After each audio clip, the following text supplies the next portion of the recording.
Imagine the following situation. You are standing in the entrance of your manager's director's office. We are having a good conversation with her assistant manager about the fact that a rather aggressive competitor is taking currently away our customers and thus our market share in Europe. By chance, you can have a look into her office because the door is open and you can catch a glimpse of the flip chart that the CEO is drawing and discussing with representatives from a consulting firm. The director now asks you to come into her office. So during the conversation, you learn that the consulting firm will be asked to assess whether now is the right time for your company to identify new international growth markets, or whether you would be better off investing in product innovation to stimulate demand. The consultants explain that they want to conduct a business situation analysis in a more systematic way. First, they will conduct a status analysis of the company's success and assess the challenges posed by new and aggressive competitors. Second, they will also evaluate the impact on the changing markets and develop options.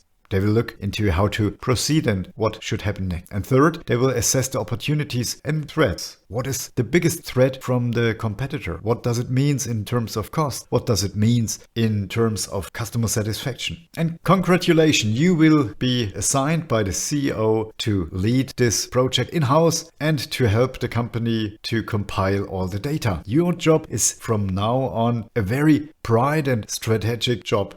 You will have a look into the company's future. Your work will be crucial in helping top management to decide how to move the company forward and improve its competitive position. Now let's finish this quick example, but we find ourselves in the middle of a strategic management project. So you see, strategy is not really something abstract. It is all about a very specific environment, some key question about the future of a specific organization. Strategy has so far nothing to do with creativity and vision. It's more about data, hard analysis, and conclusions. Of course, you should ask the right question.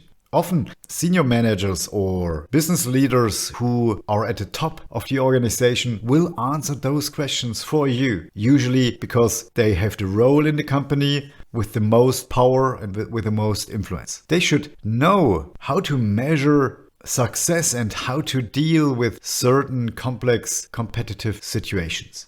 But there are also some middle management involved in strategy considerations because usually they understand the business better than the top management. Therefore, strategy support from middle management is crucial even to move the company forward and push initiatives to change strategy. Just assume that you apply for a job and you want to become a manager. Then it is also important to understand the strategy of your future potential employer. After all, as a manager, you should be convinced that this strategy of your employer is sustainable. This is especially true if you think about a career in strategy. For example, as a strategy consultant or a strategic planner or even as an account position in sales. If your role is somehow connected to the overall business success, then strategy is nothing abstract, but it is important that you understand the respective position of your organization within the competitive field. So to serve all the needs of managers and top management to deal with strategy question, there are lots of information out there in the strategy field, and it's sometimes difficult to find the right strategic framework or the right approach for your third question. Therefore, we will look here in this course from very different perspectives, such as economics, financial management, marketing, operations, behavioral science, and psychology on the same term, on strategy. Many strategy books, especially the popular ones, usually take only one of those perspectives. However, other critical issues that are important for the strategist's work, such as the influence of organizational politics or culture, are mostly neglected. Those others focus more on the behavioral side of strategy and then overlook the importance, for example, financial and economical terms. But here we want to paint a picture that is holistic. I'm going to include lots of discipline into my perspective on strategy. For example, the economic side, but also the human side of management. But let's discuss first, what do we mean when we talk about the word strategy? So let's go back a few hundred years. The concept of strategy has a very long history, which can be traced back to the ancient Greek. At those time, the word strategos meant the art of commanding army. So strategy therefore originated in the military system in Greece. It was usually used to designate the ways in which military forces could be deployed to prepare a country for attacks by opponents or to deal with questions of warfare. In 500 BC, even the Chinese general Sun Tzu wrote his famous work, The Art of War. This is still today considered as a standard literature in the context of strategy. Even this book is a kind of foundation of our today's thinking on strategy. For example, Tzu describes 68 theses for various military strategies. Those strategies are about life or death situations, but transferred to our today's business world, even here we can discuss if a company will sustain over time or it will be killed by the market or other competitors. There's a third person which influenced heavily the strategy discussion. It was Karl von Clausewitz, one of the modern Western military strategists, and he shaped our today's understanding of strategy a lot. Clausewitz remarks also emphasized the political characteristics of warfare for the first time. Instead of considering military strategy separately, it was seen as a component of politics. A very nice perspective. These thoughts then became common thinking from up to the 1960s. And this is the time when a lot of strategy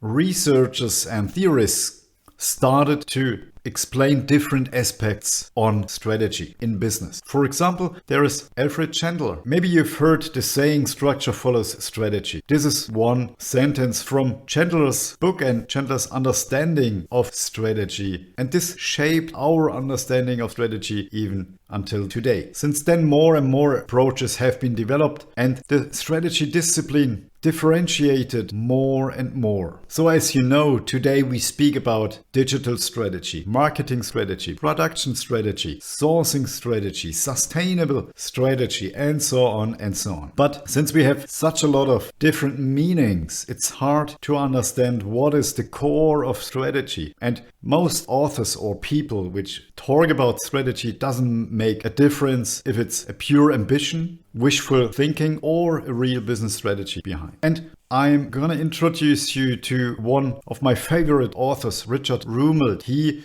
brought in the term of fluff. I love fluff because this term will help you to distinguish good strategies from bad ones. If you know what strategy fluff means, you will be able to identify those strategies that are not strategies at all. Rummelt calls these Sunday words, so kind of esoteric terms that give you the illusion that the word has a meaning. Just do a self-experiment. Pick out the last strategy paper you saw in your company. Check the paper for fluff. How much real substance remains? If we're following Rummelt's idea of fluff, we must say thus that the real idea of strategy is to transform the weakness of an organization into its strengths and to describe the way to get there as concretely as possible. And this can be described using a coherent set of goals, resources, and considerations about conditions which we need to reach our goal. Amazon, for example, did not develop from a bookseller to an internet service giant by chance. Also, Disney only achieved its strategic goal of transforming itself from a Mickey Mouse and cartoon company into an entertainment group through a coherent strategy over decades. So, strategy research provides us with ways to better understand and communicate strategy. The idea is always to take a particular view of what a company does and how. In this picture, you can see different views of some strategy theorists on this. I already mentioned Chandler. Chandler, for example, emphasizes the logical flow from setting goals and objectives to allocating resources. This is his point of view on strategy. The view from Porter, for example, focuses on conscious choices we do every day to differentiate us from competition. And there is one more person I want to introduce. This is Peter Drucker. Peter Drucker recommends focusing on the theory of the firm to win. Mintzberg, as fourth author in the strategy field, reflects on the impact strategy as such has. He says that somebody has just to follow the pattern to reflect on the opportunities company have. He says that the strategy term as such is overused. In his view, sometimes strategies reflect a series of incremental decisions that take time to become reality and become a real organizational pattern. What all these definitions have in common is that strategy is not about a short-term decision, but about taking the long-term perspective of the organization. And this is about direction and what's needed to follow this direction. Let's take a closer look at the aspect of the long-term perspective with the help of following graphic. I want to introduce the 3 horizon framework. That framework shows that companies can look at their business activities using different time horizons. Horizon 1 is about expanding or defending your current core activities at the market within your current business model. If we take Tesla as an example, then a strategy in time horizon 1 can be that Tesla plans a new model or also develops and plans other models. This business area must be defended and expanded. But we already know that today is not the final stage in the history of Tesla. That means that parts of the business might be at risk. There might be a decline in sales. And now we have to follow this thought and change to Horizon 2. This is about new businesses or new sources of revenue and growth. In the example of Tesla, this could be that Tesla invents a completely new form of battery or another space transport system or whatever.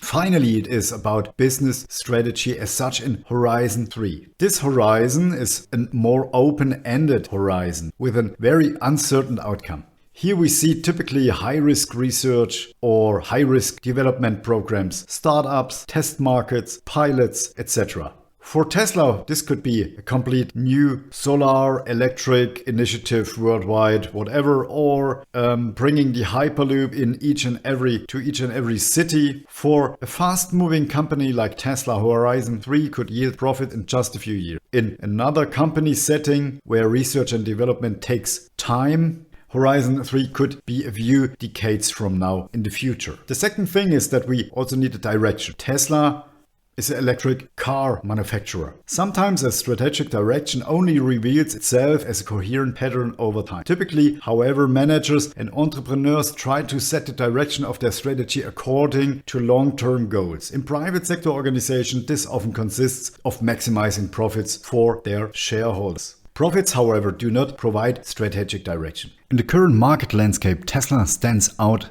as an example of one of the most strategically innovative companies in the world, despite its profitability track record.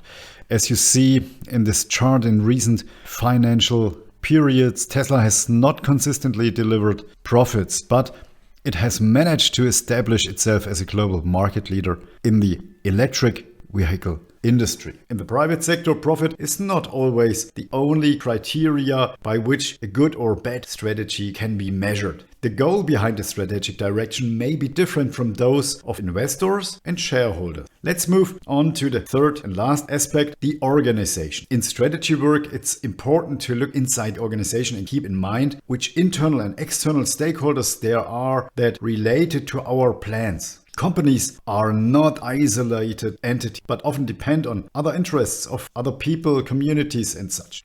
Externally, this can be suppliers, important customers, corporations, partners, regulators, investors. Good management of strategy is therefore always a question of interest. A good strategy incorporates the interests of others and align those with the goals of the management.